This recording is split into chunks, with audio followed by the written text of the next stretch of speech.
60 Minutes Rewind.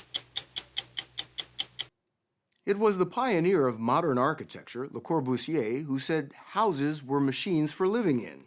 And at the ripe old age of 41, Bjarke Ingels is turning out a lot of unusual machines.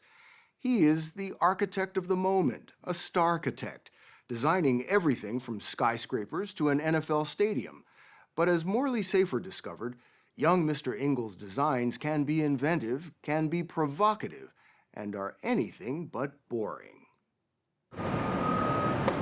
Bjarke Ingels is having his moment. When you see it from the memorial, he's not only designing the final tower at the World Trade Center, but basically at the middle of the ski slope, so it continues all the way down to there. And then he's trotting the globe with some 60 projects in the works. It's still very much work in progress. There's the Googleplex, Google's futuristic complex of domes planned for its campus in Silicon Valley.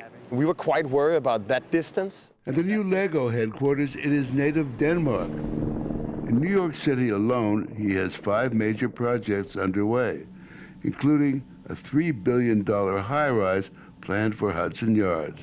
That's a great view of New York. So we decided to take to the Hudson River to have a look, starting with this, a massive, almost finished apartment complex for all those young and restless New Yorkers striving to make their first millions. Tell me why you call it the court scraper. It's the unlikely child of a New York skyscraper and, if you like, a Copenhagen courtyard building. But it's also a pyramid. It also could be a sail. Exactly. And eventually, we just realized we had to make it much more extreme, so it became a single tower to the east that then drops towards the water. The roof itself is something you call a saddle shape, or in geometric terms, you call it a hyperbolic paraboloid. It's almost like... Say that 3 times quickly. Yeah, exactly. Are you surprised how good it is, or how bad it is, or how unique it is? It's paradoxical for an architect. The only thing you can see is all the battles you lost, all the compromises that had to be made, or the f***ups that couldn't be fixed. You're gonna have to bleep that out. The rise and rise of young Mr. Ingels started here in Copenhagen, where he grew up. His father an engineer, his mother a dentist. I wanted to be a cartoonist, but there was no cartoon academy. So I enrolled in the Royal Danish Art Academy School of Architecture, and I really got smitten by architecture. We don't want any verticals, so we have to... From the beginning, Ingels says he set out to disrupt modern architecture's tyranny of what he calls the formulaic, boring box.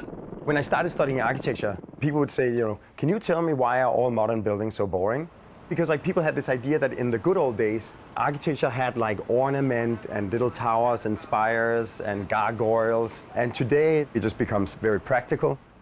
After graduation, Ingels lasted just 2 years, working for famed architect Rem Koolhaas before setting out on his own. In 2005, he formed big for the Bjarke Ingels Group from his tiny apartment in Copenhagen. Denmark is one of the smallest countries on the planet, and there was something funny about calling a company big. I think if I would have started big in America, I would probably never have called it big. There was nothing but a little bit of local, small country humor in the idea. Some pladser. Almost immediately, he began to win design competitions, making a name for himself with inventive, whimsical designs for what can often be deadly boring suburban apartment buildings.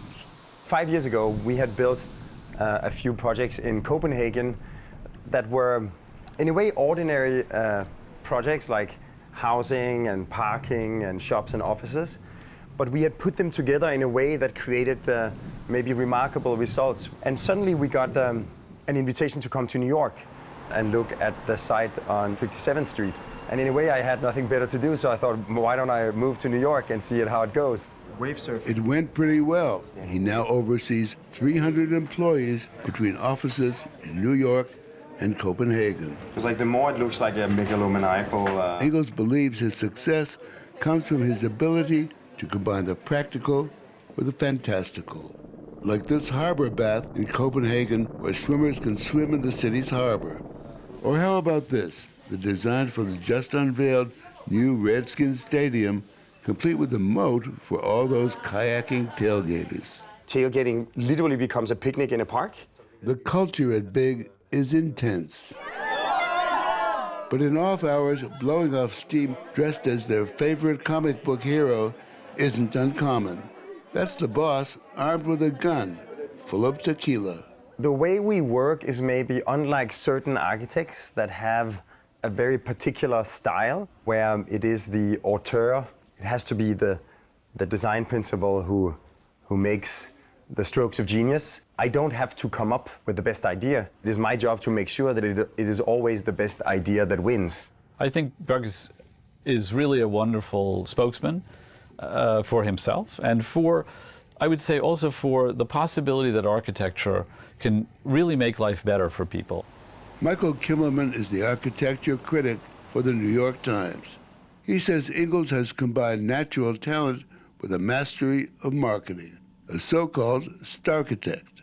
It's rare that you get architects who are really in their 30s and 40s who get to build big projects. And Bjarke has figured that out partly by selling a certain youthful notion of the old starchitect model, which is a glamour and spectacle. And he does something that I think is very important nowadays, which is to combine a notion of his own work with some larger social purpose. But the thing that strikes me is that a lot of people are willing to lay down billions of dollars, yeah, with a B, yeah, on this kid.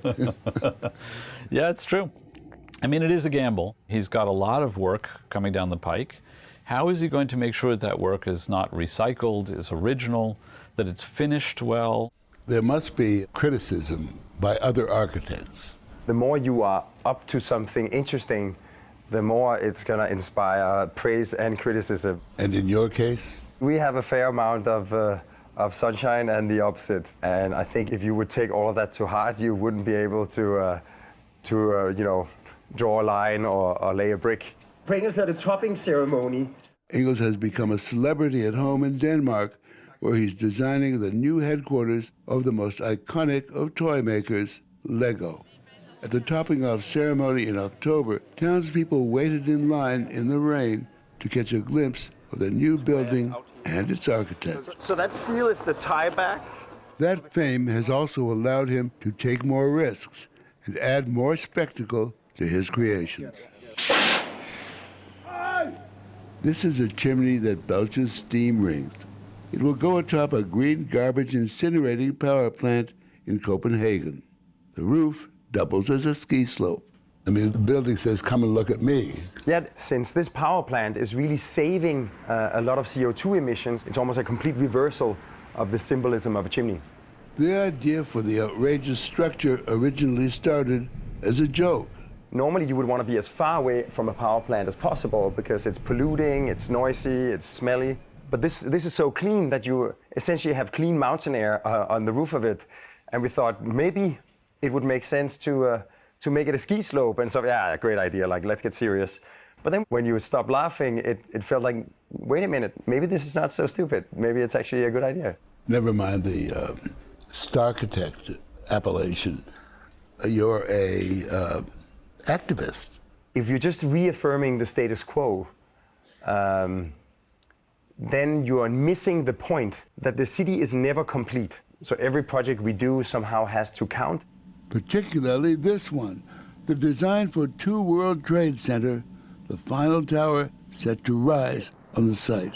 2 World Trade is roughly going to be as tall as 1 World Trade, but without the spire. And if you see it from here, it would appear as a series of 7 city blocks of different proportions stepping up towards the sky. It must have been a very difficult assignment, given that so much of that part of New York is hallowed ground. Oh, yes. But also because the site is so complex. There's like 11 subway lines, there's like multiple highways, service roads, power plants, like the entire underground is like an anthill of complexity. So I was like really scared that now we were getting like the opportunity of a lifetime, and we would be so restricted that it would be almost impossible to come up with something. His designs can be counted on to be different. Developer Larry Silverstein bought the original Twin Towers just weeks before the attacks on 9/11. It has spent the last 14 years on the site's redevelopment. Did you have any qualms about this very, very young architect? I mean, most architects don't come into their own till their 60s or even 80s. And here he is, 40, looking like 20. I said, Silverstein, it's time for you to realize, right? We're in another era, right? The fact that I'm almost 85 years of age, maybe it's time for me to begin to be a little more flexible when it comes to these things. The story will continue after this. The seasoned developer who's seen it all and the young starchitect have become an architectural odd couple. I find this very tough for women to walk on, for anybody in heels. If you talk to our people, our maintenance people, I'll tell you, this is becoming an unmitigated disaster. The rebuilding effort at the World Trade Center has been long and tortured, full of false starts and unrealized plans. Tower 2 is no different. In 2005, the job designing it had gone to preeminent architect Norman Foster, a British lord no less. But the proposed tower was never built. When Rupert Murdoch and his son James decided to move Fox's headquarters to the site, they brought in Ingels, and Foster's design was scrapped. There was a palace coup, and Foster was out. But Foster was designing really a different project for another client. You were chosen over one of the world's leading architectural firms, Norman Foster. How did you pull that off? The design that had already been designed for the site was very much designed in the thinking of the old financial district.